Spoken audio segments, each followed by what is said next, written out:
नमस्कार दोस्तों, सर्वांग मोटिवेशन चैनल में आपका स्वागत है। दोस्तों, महाभारत के युद्ध में आप सभी ने बर्बरीक का नाम तो सुना ही होगा। बर्बरीक एक ऐसे योद्धा थे कि वो जिस भी पक्ष में हो जाते उसकी जीत निश्चित थी। तो चलिए आज की वीडियो में जानते हैं बर्बरीक के बारे में। बर्बरीक भीम और हिडिंबा के पुत्र घटोत्कच शूरवीर योद्धा थे।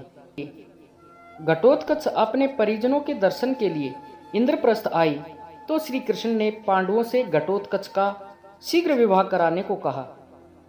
पांडवों ने श्री कृष्ण से अनुरोध किया कि वह घटोत्कच के लिए योग्य वधू सुझाएं। श्री कृष्ण ने बताया कि असुरों के शिल्पी मूर दैत्य की बुद्धिमान एवं वीर कन्या काम कटंक कटा ही इसके लिए सबसे योग्य है। मूर पुत्री मोरवी ने शर्त रखी कि वह उस वीर से ही विवाह करेगी जो उसे शास्त्र और शस्त्र दोनों विद्याओं में परास्त कर दे। मैं घटोत्कच को स्वयं दीक्षित कर मोरवी का वर्ण करने भेजूंगा। श्री कृष्ण द्वारा दीक्षित होकर घटोत्कच मोरवी का वर्ण करने उसके दिव्य महल पहुंचे। देवी कामाख्या की अनन्य भक्त मोरवी शस्त्र विद्या में पारंगत थी। कामाख्या देवी ने उसे कई दिव्य शक्तियां दी थी। उसके महल के द्वार पर उन वीरों की मुंड मालाएं लटक रही थी जो मोरवी से विवाह के लिए आए थे, किंतु परास्त होकर अपने प्राण गंवा बैठे थे। घटोत्कच मोरवी के समक्ष उपस्थित हुए। मोरवी घटोत्कच के रूप एवं सौंदर्य पर मुग्ध हो गई। मोरवी को एहसास हुआ कि ये कोई साधारण पुरुष नहीं है, फिर भी उसने परीक्षा लेने की ठानी। मोरवी ने घटोत्कच से पूछा कि क्या आप मेरे प्रण के बारे में जानते हैं? आपको अपने विवेक और बल से मुझे परास्त करना होगा, इसमें प्राण भी जा सकते हैं। तब मोरवी ने घटोत्कच से शास्त्र विद्या का प्रमाण देकर निरुत्तर करने को कहा।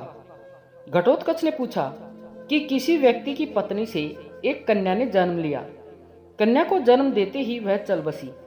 कन्या के पिता ने उसका पालन पोषण करके बड़ा किया। जब वह कन्या बड़ी हुई तो पिता की बुद्धि भ्रष्ट हो गई। उसने अपनी पुत्री से कहा कि मैंने अज्ञात स्थान से लाकर तुम्हारा पालन पोषण किया है, अब तुम मुझसे विवाह करो। उस कन्या को सच्चाई का पता नहीं था। अनजाने में वह अपने पिता से विवाह कर लेती है। दोनों से उन्हें एक बेटी पैदा हुई। ये बताओ कि वह कन्या उस नीच कामी पुरुष की पुत्री हुई या दोहित्री? मोरवी निरुत्तर हो गई। उसने शस्त्र विद्या में घटोत्कच परास्त करने के लिए अपना खेटक उठाया। तभी घटोत्कच ने मोरवी को धरती पर पटक दिया। मोरवी घटोत्कच के हाथों शास्त्र और शस्त्र दोनों विद्याओं में परास्त हो चुकी थी। उसने अपनी पराजय स्वीकार करते हुए घटोत्कच से विवाह की हामी भर दी। घटोत्कच ने कहा कि उच्च कुल के लोग चोरी छुपे विवाह नहीं करते। तुम आकाशगामिनी हो। अपनी पीठ पर बिठाकर मुझे मेरे परिजनों के निकट ले चलो। हम दोनों का विवाह उनके समक्ष ही होगा। मोरवी घटोत्कच को अपनी पीठ पर बिठाकर उनके परिजनों के समक्ष ले आई। यहाँ श्री कृष्ण एवं पांडवों की उपस्थिति में घटोत्कच का विवाह मोरवी के साथ विधि विधान के साथ हुआ। मोरवी ने एक बालक को जन्म दिया। बालक के बाल घुंघराले थे, इसलिए घटोत्कच ने उसका नाम बर्बरीक रखा। जन्म लेते ही बालक पूर्णतः विकसित हो गया। जब बालक को लेकर महाबली घटोत्कच भगवान श्री कृष्ण के समक्ष उपस्थित हुए तो श्री कृष्ण ने बर्बरीक को आशीर्वाद दिया। बालक बर्बरीक ने श्री कृष्ण से पूछा कि हे प्रभु, इस जीवन का सर्वोत्तम उपयोग क्या है? श्री कृष्ण ने बर्बरीक के इन विचारों से खुश होते हुए उन्हें सुहृदय नाम दिया। श्री कृष्ण ने कहा कि हे पुत्र, इस जीवन का सर्वोत्तम उपयोग परोपकारी व निर्बल का साथी बनकर सदैव धर्म का साथ देने में है। इसके लिए तुम्हें शक्तियां अर्जित करनी पड़ेंगी। इसलिए तुम महिसागर क्षेत्र में सिद्ध अंबिकाओं व नव दुर्गा की आराधना कर शक्तियां प्राप्त करो। भगवान श्री कृष्ण के आदेश से बर्बरीक ने महिसागर क्षेत्र में सिद्ध अंबिकाओं की आराधना करके उनको प्रसन्न किया। खुश होकर भगवती जगदम्बा ने वीर बर्बरीक को 3 बाण एवं कई शक्तियां प्रदान की। दिव्य बाणों से तीनों लोकों में विजय प्राप्त की जा सकती थी। देवी ने उन्हें चंडील नाम से अलंकृत किया। सिद्ध अंबिकाओं ने वीर बर्बरीक को आदेश दिया कि वह उनके परम भक्त विजय नामक ब्राह्मण की सिद्धि पूर्ण कराने में सहायता करे। वीर बर्बरीक की सुरक्षा में विजय ने यज्ञ आरंभ किया। बर्बरिक ने उस सिद्ध यज्ञ में विघ्न डालने आए पिंगल, रेपलेंद्र, दुहद्रुहा तथा 9 कोटि मांस बक्सी पलासी राक्षसों का अंत करके यज्ञ को विधिवत पूर्ण करवाया। वीर बर्बरिक ने ब्रह्मचारी होने का प्रण लिया था। उन्होंने धरती और पाताल के बीच में नाग कन्याओं का विवाह प्रस्ताव यह कहकर अस्वीकार कर दिया कि उन्होंने आजीवन ब्रह्मचारी रहकर सदैव निर्बल एवं असहाय लोगों की सहायता करने का व्रत लिया है। अज्ञातवास झेल रहे पांडव एक दिन चंडिका देवी के दर्शन को चंडिका स्थान पहुंचे। बहुत थके होने के कारण थोड़ा विश्राम करने लगे। भीमसेन को बहुत जोर की प्यास लगी थी। उन्हें चंडी देवी का कुंड नजर आया। युधिष्ठिर ने भीम को सावधान किया कि अगर हाथ पैर धोने हों तो कुंड से पानी निकालकर बाहर धोना, वरना जल दूषित करने का दोष लगेगा। भीम प्यास से व्याकुल थे। कुंड देखकर उन्हें युधिष्ठिर की चेतावनी याद नहीं रही। कुंड में प्रवेश किया और हाथ मुंह धोने लगे। देवी चंडिका के सेवक बर्बरिक ने उन्हें ऐसा करते देख जोरदार आवाज में टोका। बर्बरिक ने कहा, तुम देवी के कुंड में हाथ पैर धो रहे हो, इसी जल से मैं देवी को स्नान कराता हूँ। क्या जल प्रयोग की गरिमा तुम्हें नहीं सिखाई गई? तत्काल कुंड से बाहर निकलो। भीमसेन बर्बरिक के दादा थे, लेकिन दोनों का पहले कभी मेल नहीं हुआ था, इसलिए दोनों एक दूसरे को पहचान नहीं पाए। भीम ने कहा कि तुम मुझे आचार व्यवहार सिखाने वाले कौन होते हो? जल का प्रयोग स्नान आदि के लिए मुनियों ने भी बताया है, मैं वही कर रहा हूँ। बर्बरिक क्रोधित हो गए। उन्होंने कहा कि मुनियों ने बहते जल में स्नान करने की बात कही है। कुंड का जल स्थिर होता है, इसमें स्नान करने से यह गंदा होता है। अपनी भूल तुरंत सुधारो। दोनों महावीरों में अप्रिय बहस होने लगी। कोई झुकने को तैयार नहीं था। क्रोधित हो बर्बरिक ने भीम पर एक चट्टान दे मारी। भीम बर्बरिक को ललकारते हुए कुंड से बाहर आ गए। दोनों बड़े वीर थे, हर युद्ध में पारंगत, इसलिए भयंकर युद्ध शुरू हुआ। भीमसेन युवा बर्बरिक के आगे कमजोर पड़ने लगे। बर्बरिक ने भीम को उठा लिया और समुद्र में फेंकने चल पड़े।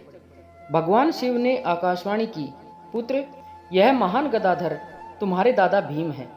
पांडव धर्म युद्ध के लिए शक्तियां अर्जित कर रहे हैं। तुम्हारी आराध्या देवी चंडिका दर्शन को आए हैं। आकाशवाणी सुनकर बर्बरिक को बड़ा पश्चाताप हुआ।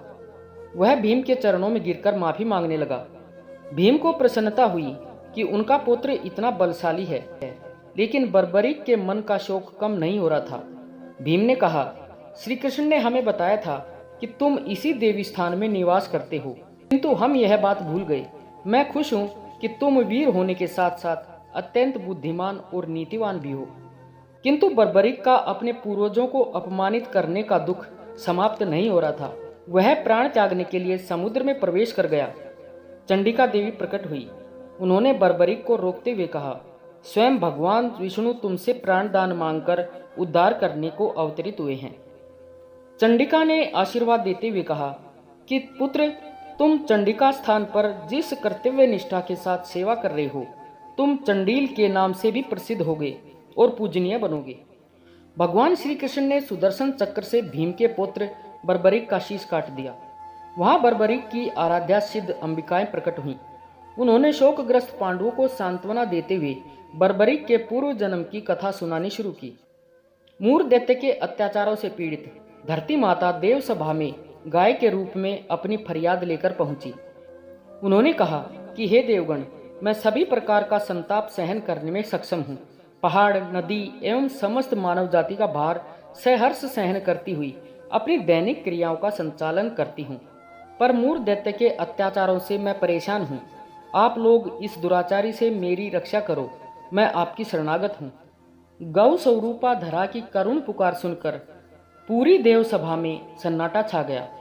थोड़ी देर के मौन के पश्चात ब्रह्मा जी ने कहा कि मूर दैत्य के अत्याचारों से रक्षा के लिए हमें भगवान श्री विष्णु की शरण में चलना चाहिए और पृथ्वी के संकट निवारण हेतु प्रार्थना करनी चाहिए। देव सभा में विराजमान यक्षराज सूर्यवर्चा ने अपनी ओजस्वी वाणी में कहा कि हे देवगण, मूर दैत्य इतना प्रतापी नहीं है जिसका संहार केवल श्री विष्णु जी ही कर सकें। हर बात के लिए हमें उन्हें कष्ट नहीं देना चाहिए। यदि आप लोग मुझे आज्ञा दें तो मैं स्वयं अकेला ही उसका वध कर सकता हूँ। सूर्यवर्चा की ये बात सुनकर ब्रह्मा जी बोले कि नादान, मैं तेरा पराक्रम जानता हूँ। तुमने अभिमानवश इस देव सभा को चुनौती दी है। स्वयं को विष्णु जी के बराबर समझने की भूल करने वाले अज्ञानी, तुम इस देव सभा के योग्य नहीं हो। तुम अभी पृथ्वी पर जा गिरो, राक्षस कुल में जन्म लो। युद्ध के लिए आतुर यक्ष पृथ्वी पर एक धर्म युद्ध के आरंभ से ठीक पहले स्वयं भगवान विष्णु तुम्हारा सिर काटेंगे। राक्षस रूप में तुम उस युद्ध से वंचित रह जाओगे। सूर्यवर्चा ब्रह्मा जी के चरणों में गिरकर क्षमा मांगने लगा। ब्रह्मा जी का क्रोध शांत हुआ। उन्होंने कहा, वत्स, तुमने अभिमानवश देव सभा का अपमान किया है, इसलिए मैं शाप वापस नहीं ले सकता, लेकिन इसमें कुछ संशोधन अवश्य कर सकता हूँ। भगवान विष्णु सुदर्शन चक्र से तुम्हारा शीश काटेंगे। उसके बाद देवियां तुम्हारे शीश का अमृत से अभिसिंचन करेंगी, जिससे तुम देवताओं के समान पूज्य हो जाओगे। इसके बाद भगवान श्री हरि ने भी इस प्रकार यज्ञराज सूर्यवर्चा से कहा कि हे वीर, तुम्हारे शीश की पूजा होगी और मेरे आशीर्वाद से तुम देव रूप में पूजित होगे। अभिशाप को वरदान में बदलता देख सूर्यवर्चा प्रसन्न मन से उस देव सभा से अदृश्य हो गए। भगवान विष्णु ने पृथ्वी के उद्धार के लिए श्री कृष्ण के रूप में अवतार लेकर मूर दैत्य का वध किया और मुरारी कहलाई। पिता के वध का समाचार पाकर मूर दैत्य की पुत्री काम कटंकटा अजय अस्त्र शस्त्र से सुसज्जित होकर श्री कृष्ण से युद्ध करने आई। मोरवी अपने अजय खेटक से भगवान के सारंग धनुष से निकलने वाले हर तीर के टुकड़े टुकड़े करने लगी। दोनों में घोर संग्राम हुआ। श्री कृष्ण के पास सुदर्शन चक्र के प्रयोग के अतिरिक्त कोई विकल्प नहीं था। जैसे ही श्री कृष्ण ने अपना अमोघ अस्त्र हाथ में लिया, उसी समय माता कामाख्या अपनी भक्त मोरवी की रक्षा के लिए वहां आई। देवी ने मोरवी को भगवान श्री कृष्ण के बारे में बताया और कहा कि जिस महारथी से तू संग्राम कर रही है, यही भगवान श्री कृष्ण तेरे ससुर होंगे। इनकी शरणागत होकर इच्छित वरदान मांग ले। मोरवी ने शांत होकर श्री कृष्ण भगवान को प्रणाम करके आशीर्वाद लिया। उपस्थित लोगों को यह वृत्तांत सुनाकर देवी चंडिका ने फिर से कहा कि मोरवी नंदन का उद्धार स्वयं भगवान ने किया है, इसलिए आपको शोक नहीं करना चाहिए। श्री कृष्ण ने वीर बर्बरीक के शीश को रणभूमि में प्रकट हुई 14 देवियों सिद्ध, अंबिका, कपाली, तारा, भानेश्वरी, चर्ची, एकवीरा, भूतांबिका, सिद्धि, त्रिपुरा, चंडी, योगेश्वर, त्रिलोकी और जेत्रा द्वारा अमृत से सिंचित करवाकर उसे देवत्व प्रदान करके अजर अमर कर दिया। नवीन जागृत शीश ने उन सबको प्रणाम किया और युद्ध देखने की अनुमति मांगी। श्री कृष्ण ने बर्बरीक को आशीर्वाद दिया कि हे वत्स, जब तक यह धरती नक्षत्र सहित विद्यमान है, जब तक सूर्य चंद्रमा विद्यमान है, तुम तब तक पूजनीय रहोगे। तुम देवियों के स्थानों में देवियों समान विचरते रहोगे। अपने भक्त गणों में कुलदेव समान मर्यादा पाओगे। कल्याणकारी रूप में तुम भक्तों के वात पित्त कफ जनित रोगों का नाश करोगे। पर्वत की चोटी पर विराजमान होकर युद्ध देखो। वासुदेव श्री कृष्ण के वरदान के बाद देवियां अंतर्धान हो गई। बर्बरिक जी का शीश पर्वत की चोटी पर पहुंच गया और बर्बरिक के धड़ का शास्त्रीय विधि से अंतिम संस्कार कर दिया गया। श्री कृष्ण के आशीर्वाद से उनका शीश देव रूप में परिणत हो गया। बर्बरिक का कटा शीश और खाटू श्याम महाभारत युद्ध की समाप्ति पर भीमसेन को अभिमान हो गया कि युद्ध केवल उनके पराक्रम से जीता गया है, जबकि धनुर्धारी अर्जुन को लगता था कि महाभारत में पांडवों की जीत उनके पराक्रम से संभव हुई है। विवाद बढ़ता देख अर्जुन ने एक रास्ता सुझाया। उन्होंने कहा कि युद्ध के साक्षी वीर बर्बरिक के शीश से पूछा जाए कि उन्होंने इस युद्ध में किसका पराक्रम देखा। पांडव वीर श्री कृष्ण के साथ वीर बर्बरिक के शीश के पास गए। उनके सामने अपनी शंका रखी। बर्बरिक ने बताया कि मुझे इस युद्ध में केवल और केवल एक योद्धा नजर आए जो सबके बदले युद्ध कर रहे थे, और वे थे भगवान श्री कृष्ण। कुरुक्षेत्र में सर्वत्र नारायण का सुदर्शन चक्र ही चलता रहा। यह युद्ध उनकी नीति के कारण ही जीता गया। बर्बरिक द्वारा ऐसा कहते ही समस्त नभ मंडल उद्भासित हो गया। देवगणों ने आकाश से देव स्वरूप शीश पर पुष्प वर्षा की। भगवान श्री कृष्ण ने दोबारा से वीर बर्बरिक के शीश को प्रणाम करते हुए कहा कि हे बर्बरिक, आप कली काल में सर्वत्र पूजित होकर अपने भक्तों के अभीष्ट कार्य पूर्ण करेंगे। आपको इस क्षेत्र का त्याग नहीं करना चाहिए। आप युद्ध भूमि में हम सबसे हुए अपराधों के लिए हमें माफ कीजिए। हर्षोल्लास से भरी पांडव सेना ने पवित्र तीर्थों के जल से शीश को पुनः सिंचित किया और अपनी विजय ध्वजाएं शीश के समीप लहराई। इस दिन सभी ने महाभारत का विजय पर्व धूमधाम से मनाया। कालांतर में वीर बर्बरिक का शीश शालिग्राम शिला रूप में परिणत हुआ। देवत्व को प्राप्त वह शीश राजस्थान के सीकर जिले के खाटू ग्राम में बहुत ही चमत्कारिक रूप से प्रकट हुआ। वहां के राजा ने मंदिर में उसकी स्थापना की। उस युग के बर्बरिक आज के युग के श्री श्याम बाबा हैं। आज भी श्री श्याम बाबा के प्रेमी दूर दूर से आकर श्याम ध्वजाएं श्री श्याम देव जी को अर्पण करते हैं। कलयुग के समस्त प्राणी श्री श्याम देव जी के दर्शन मात्र से सुखी हो जाते हैं, उनके कष्टों का निवारण होता है। दोस्तों, आशा है कि इस वीडियो से आपको काफी ज्ञान मिला होगा। कृपया अपने सुझाव कमेंट में अवश्य बताएं और अगर वीडियो अच्छी लगी हो तो वीडियो को लाइक व शेयर करें और चैनल को सब्सक्राइब करना ना भूलें। धन्यवाद। जय श्री खाटू श्याम।